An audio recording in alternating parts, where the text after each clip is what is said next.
And welcome back to our UDL era video series. This is episode 3. Thank you so much for joining us today. My name is Karrie Morin. I run the Center for Teaching Excellence. I was a member of Cohort 2 for the Universal Design for Learning program.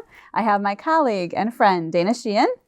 I was in Cohort 1, and I don't know, I had to look at you for this, but I am the professor of English and Communications, and we have with us our special guest, also from Cohort 1, is Dr. Randy Laist. Thank you for being with us. It's a pleasure to be here today. Thank you very much. Thank you. So we're just going to go ahead and get started. We're going to talk a little bit about UDL. We're going to talk a little bit about the lesson that you kind of redesigned and how you kind of UDLized some of your curriculum. So if you'd like to start, Dan. Oh, yes. So what was it that originally drew you to UDL? Well, what I like about UDL is that it is always encouraging teachers and students to try to think about new ways of doing things, new approaches to regular assignments. That in the UDL classroom, the thing that's exciting to me about it is that there's, the students bring their own questions and concerns and abilities and strengths and talents. And the UDL model encourages instructors to find ways of adapting the course material to those individual students and making the learning as meaningful for them as possible. To me, I think that in a way, it's unfortunate that they call it universal design for learning, because really there's nothing universal about it at all. Every student is has their own approach that they bring to learning, and a UDL-based environment is always kind of trying to tune the learning to the individual unique strengths of that individual student. So there's never, in a UDL environment, you never teach the same lesson twice. The same assignment always has slightly different meaning and different application for different students. And to me, it makes coming to work every day a wonderful surprise that's based on what the students do to surprise each other and themselves as they learn. So you've been you were trained in UDL probably 2 years ago, is that when we did that? So how would you say that your classes have changed since then? Well, I think that I think the UDL model empowers teachers and students to try new things and to experiment with formulas that have worked before, and to go out on a limb and try completely new things. In a UDL-based environment, there is no failure. There are just learning experiences. So even if something that you try to do doesn't go over as well as you'd hoped, there's so much learning to be derived from even an unsuccessful educational experience. And again, the whole UDL philosophy just encourages people to try to find those teachable moments and to develop instruction around those encounters. You could easily make commercials for UDL. I know. Well, I think I am doing that right now. Isn't that what we're doing? Yes. All right. So let's move on to the one test. This is a +1 series that we do. So one assignment that you have taken and UDLized, and it has changed.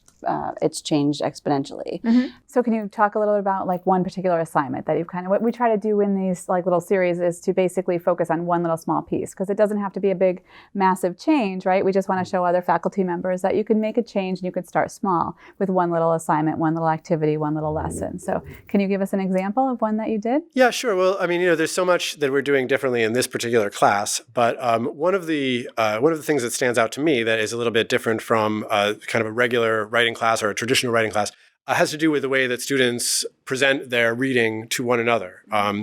It's pretty typical in writing classes for one student writer to get up in front of a group of their classmates and read their piece. But what usually follows after that is usually like a critique session or something like that, where all of the other students basically try to find, things that they would do differently, or that they would recommend that the student revise, or that they, other things that they would add, or things they would take away, or a word that would change. And this is, probably anyone who's ever taken a writing class has been through an experience like this. Like I say, it's pretty standard. But with this particular group of students, their relationship is such with one another that they are so supportive that it doesn't occur to them to say negative things or even constructive criticism about each other's work. From the very first day of class, when we would do these, when they would read each other's work, the focus was always on what they did great, what was outstanding about a particular piece of writing, and is very rare throughout this whole throughout any of those readings that anyone would, try to, suggest some kind of change. And to me, I thought this was important. This is an important kind of breakthrough. For one thing, a lot of the students in this particular class are from backgrounds where, they're not really prepared to take constructive criticism. Any, constructive criticism, even if meant, in the best way, sometimes comes across as being attacked. They take it much more personally, because it's their writing and their voice and their stories. So it's natural that they would feel very, defensive and protective of the story, of the way that they wrote their particular piece. So what we did from the very start was to try to create, rather than a deficit-based model for doing these read-arounds and providing feedback, a model that was more based on what they did awesome and what they could, what more they could do that would be even more awesome, instead of saying well, here's something that I thought was wrong and here's a way of fixing it. Here's something that you did great and let's move on. So it's instead of the stick approach, we just have carrots everywhere. There's no, and the sticks have been basically, we never made a specific rule, but there was kind of a ban on sticks. It's has a lot to do with the way this particular group of students interacts with one another. They're just very positive people and they're just really eager to support each other. But as a teacher, it actually made me realize that that kind of feedback, that kind of the feedback that starts with something positive rather than starting with something negative is just as powerful, if not more powerful and motivating, especially for, like I say, this unique population of students than another model where it's basically, just using red lines and crossing things out and that kind of thing. So do you feel as though you might be able to take the peer reviews that we do in all of our English classes, take those out and replace them with the standing up and talking and... Yes, I definitely, as I said before, reading your work in front of an audience is an excellent way of hearing your own voice and of, allowing, sharing your story and sharing your work. And I think in the future, I would definitely try to implement the same kind of culture that we've implemented in this class, where we don't even think of them as, as read-throughs or, as a workshop kind of environment. We think of them when students read their writing in this class, it's a lot like, what we might do someday for one of these video things where the students actually record their reading as they read it for the class. So it's not so much like a workshop. It's as if the work has already been done. The revisions have already been done, and they're presenting not something that is in need of repair, but a finished product that stands on its own. Even if it, and even the so-called mistakes or glitches or errors in a piece of writing can sometimes add beauty and texture and personality to a piece of writing in a way that sometimes English teachers are uncomfortable with. I think in this class, we've tried to celebrate that and try to make sure that everybody's unique voice is listened to and respected. That's excellent. It is wonderful. And so we have had the great pleasure of being able to sit in on one of these classes that Randy is having. We have with us today a clip of Portia, who is one of Randy's students, who is going to be doing her poem for us. So we hope you enjoy that as well. Greatness, I feel it within. It seeps out via my skin. Admirers tell me they love my scent. Inhaling all of me, desiring they were a part of me.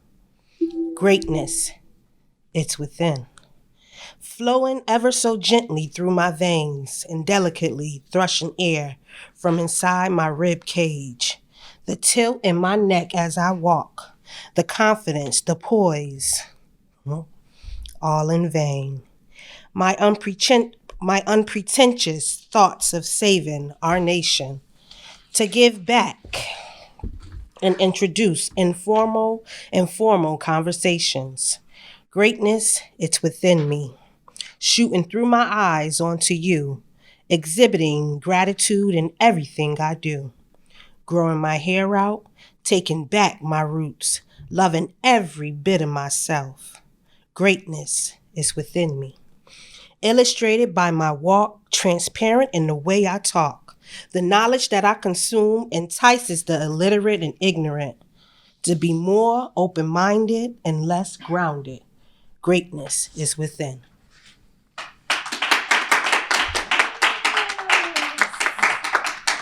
If you are interested in learning more about Randy's class, please keep a lookout for our special edition, episode 1, which is all about this class and Dr. Randy Laist. Well, thank you very much. It's been a pleasure. Thank you so much, and we will see you again soon.